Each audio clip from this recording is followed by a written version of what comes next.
jaalalsi dhukkubsinaan jaaniti naqqoosaa turanii garummoo fayyeetiin jira alhamdulillah dhukkubeetiin akkasitti sooshaal miidiyaa irraa badee dubo. Assalamu alaikum warahmatullahi wabarakatuh. Jirra jirtu hordoftoota maatii chaanala Azalaatub iddoo jirtan maratti salaamanni kiyya kan onnee irraa buqqee isinaa ga'u jecha hordoftoota kiyya akkam jirtan jiruuf jireenyi maal fakkaata dhiiraaf dhalaan guddaan ilmaan Oromoo marti baga arra isin geessisee baga nagaan na eedanii hordoftoota kiyya gaa viidiyoo irraa badeetiin jira jechuun ni danda'amaa ni badee guyyaa torbee takkaaf badeetiin jira.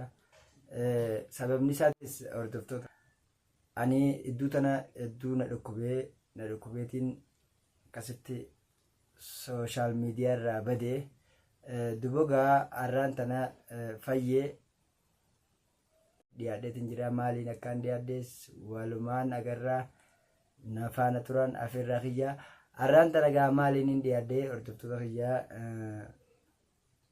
Nasruun eega badee Nasruu barbaadee akkasitti barbaadee arkuu dadhabee dhabeetiin iddoo tanatti na dhukkubee jira. Akka malee dhukkubsadhee onneedhaatu na dhukkubee kana na dhukkubee jechuudha.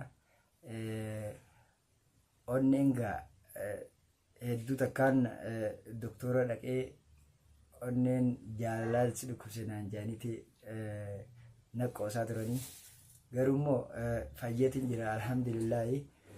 Maaligaa ani Nasruu hedduu takkaan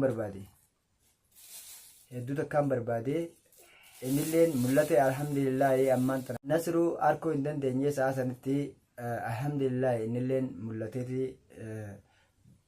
akkumaan isin himetti nama hedduu barbaadaa jiraan isin jee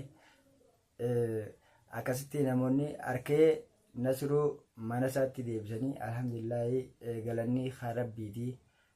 Duboga maaltu dhalatee yoo jettan akkuma hidhaadha bayetti Nasruun dhaqeetii ilaalaa iyyaafannoo aliin dhaqeetii ilaalaa jiru dhagee hedduu takka aaree jan Nasruun aliin nan barbaanne jeeti aaree jan sanii anilleen iddoo tanatti na dhukkubee isa dhaqee ilaaluu hin dandeenye. Duboga dhugaa himuudhaaf ani Nasruun bahuun na gammachiisa. Haa ta'u malee Nasruun komiin irraa qabaa jechuudhaan dhadhagaa jira. Amma durallee hin dayne dubo gaafa kennaadhaan walitti araaraminaan juusan kennaadhaan walitti hin araaramu jeetiin waldiddaan sanirra dhufte. Irratti waldiddaan keenya eega gaafa san waldinne naafi Nasruun walitti hin deebine. Haa ta'uti Nasruun mana deebi'uunsaa hedduu kana gammachiisa. Dubuga komiis irraa qabaan jaanii iddoo tanatti hoggaana dhukkubu dhaqee ilaaluu hin dandeenye. Kaleessa yookaan guyyaa lama dura mana isaa akkumaan dhaqetti Nasruun mana hin jiru dhimma namaatiif kuteenaan jaanii gololcha tokko gololchaa'uun namni hin beekne hin jiru isa dhukkuba jechuudhaan isaan yookaan isaan laalajee kutee manarraa harkachuu hin dandeenye.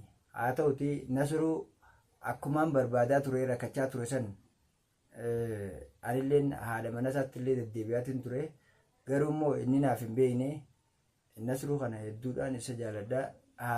Amma gaa inninis natti muufate jechuudhaan dhagee haa ta'uti dhugaadha hangaafa san kannaa wajjii walitti hin araaramuun jeeni araaramni yookaan fayyaan nama wajjii walitti fayyuun tarabbiiti. Haa ta'uti ammaan tana na keessaa dhufte maaliifi kannaan isaa wajjiin tokkoomee isaa wajjiin hedduu takka isarra lafaamee isa baasuudhaaf hedduu takka na gammachiisa waan ta'eef ani kannaa wajjii walitti araaramuun qaba jeetiin akkasitti aara kiyya kaniin isarraa aarellee irraa deebi'eetiin jira. Haa ta'uti kophaa kiyya osoo hin taane nama wajjiin dhaqee Nasruu kana akka inni gartee naafi kannaanis walitti fayyinee Nasruu kana walitti deebinuun barbaada. Maaliif Nasruun an dhugaa himuudhaaf jireenyi kiyya isaa wajjiin waan naa qajeeluuf jecha hedduu tokkaan isa jaaladha. Hojiidhaafillee isaa wajjinaaf ta'a jeetiin sammuu xiyya keessatti wanni godhe isaa wajjin walitti deebi'uun qaba jeetiin nama barbaade guyyaa lama durallee mana isaa dhaqeetiin isa dhabe jechuudha. Kanaaf ani Nasruu ijaarraan qabu dhugaa rabbii himuudhaaf isa hedduu takkaan isa wajjin jiraachuu fedha.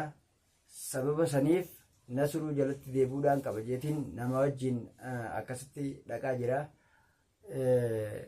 Hedduu tanagaa akkuma beekamu namni hojii